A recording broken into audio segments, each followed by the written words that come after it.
Okay, so I'm joined by Nick from the Manic Street Preachers. Hello! Hello, good morning.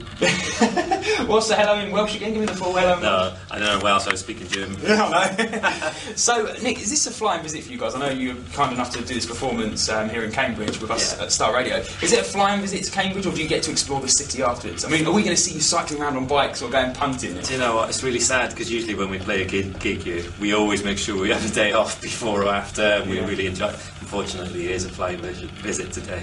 I know Cambridge really well. We've played this venue so many times. Just always, there's no bad memories, to be honest. Always lots of good shopping, lots of good food, and a great gig. Is this the first time you've done something so intimate at Cambridge? Yeah, definitely. Yeah. Do you do a lot of this sort of stuff? Yeah, sometimes we do. It's not. I think it's good to get out, really. You know, a lot of times you think, oh, it's all about London and nothing else, but we're doing Swansea, we're doing Manchester, we're doing Cardiff, Cambridge. You know, we do Scotland next week. It's good to meet the people.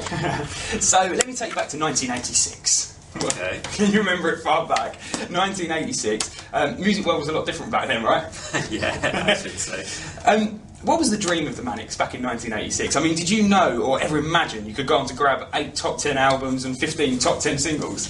Do you know what? There was an insane delusion in me and James's head when we started writing songs together, that because of just because how much we became obsessed with music and how much we loved the idea of being in a band, there was something in us that thought we could do something. I mean, not to this level, but and then it kind of flowed with Sean joining the band and then Richey joining the band. The kind of picture became complete. Yeah. You know, it took a while to get there, but I feel really proud that we've only ever been one band, Manic Street Preachers. You know, that's it. So you know, it's one of the longest rock and roll marriages in history. And also, you hold Guinness World Record, don't you, for the longest song title without brackets, which I want to talk to you about. The If You Tolerate This, Your Children Will Be Next. I think it's the longest title for a number one. It's absolutely fantastic to hold something like that. Yeah. I want to talk to you about these songs, because we obviously play them quite a lot on Star Radio, and I want to get straight from the horse's mouth, so to speak, the meaning behind it. Yeah. Well, with Tolerate, it was kind of George Orwell's homage to Catalonia and the Clash Spanish bombs. And I'd done a degree in politics, and I became kind of fascinated with the Spanish Civil War, and we tried to shoehorn all that into a song that we thought could get number one, which is quite an achievement, you know. But it was a magical moment. It was one of those records we've never been able to replicate, you know, lyrically or musically. It's us sounding, you know, very kind of elegiac and calm, which is not really in our nature. It goes a bit against what you used to. Yeah. And what about Design for Life? What's the meaning behind this? I mean, Design is it's obviously, it was a difficult time for us. Richey had disappeared. We didn't even know if we were going to be in a band, in all honesty, and I just thought the worst thing I could do now is try and copy sort of Richey's lyrics. I have to try and do something slightly more social history, and the idea of the miners back in Wales building their institutes with their own money and trying to further themselves through education, because at the time I thought working class culture was just being portrayed in a really negative way by kind of Britpop bands that weren't even working class. You know, they were just sort of hijacking the culture. So you know, that's where it came from. And you mentioned Richey, and obviously this was the first single, wasn't it, after Richey went missing? Was that a hard thing to do? We just didn't know whether we were going to be in a band. It's the song that made us carry on, because James just sang it down the phone to me. He was in London, and I'd send him these words out, and he just phoned me up and said, you know, I've got something, it's like R.E.M., it's like Ennio Morricone, it's like Phil Spector. I think it's, you know, it's the reason why we might be able to go on. And we practiced it the following week, and literally everything was done. Really? And sometimes that's how, you know, the best things are quick. And if you could go back between now and 1986, what would you change? Anything? Yeah, I'm not one of those person who says, you know, I have no regrets, because I've been a particular gobshite and idiot over the years.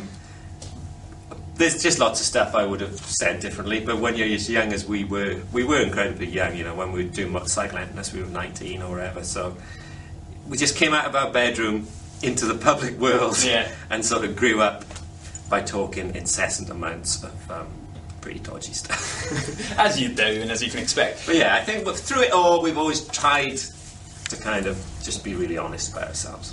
Yeah. And obviously you've seen a lot of changes, like we said at the beginning, in the music world. What do you think of today's music? And also how it's marketed as well, social networking and things like that. It's really hard, because you always come across, if you're an older band, you always come across as someone who's moaning and saying the past was better. And I don't necessarily believe that. I think it's a golden age for pop, R&B, however you want to portray it, you know, that kind of urban, that's just in its glory years. But for guitar music or rock music, it is not the most inspiring of times, you know, and everything has changed so dramatically that I mean, I can't explain to you that we grew up with flexi discs and cassette singles and, you know, free 7 inches on magazines, and I think people do miss out on the tactile nature of rock and roll. I think rock and roll music is a physical thing. I don't think it exists in a cloud somewhere.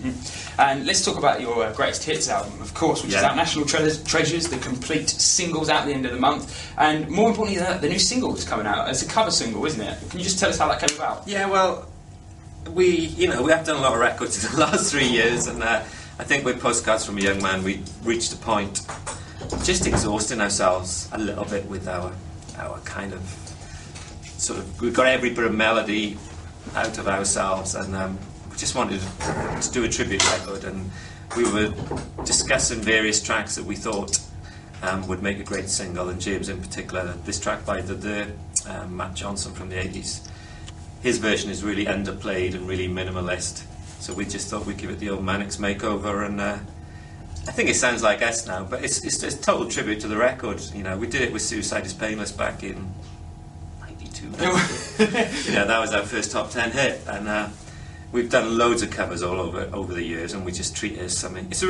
It's a fun thing for us to do, to be honest. It kind of takes the pressure off. Yeah, too right. Well, that's out on the 7th of November. I do want to say a massive thank you, firstly, for taking the time to talk to us. Secondly, coming and playing in Cambridge, and also wish you the best of luck with the Greatest Hits album, the single, and I'm really looking forward to your performance as well. No, it's a pleasure. Genuinely say it is always really nice to come back. Fantastic.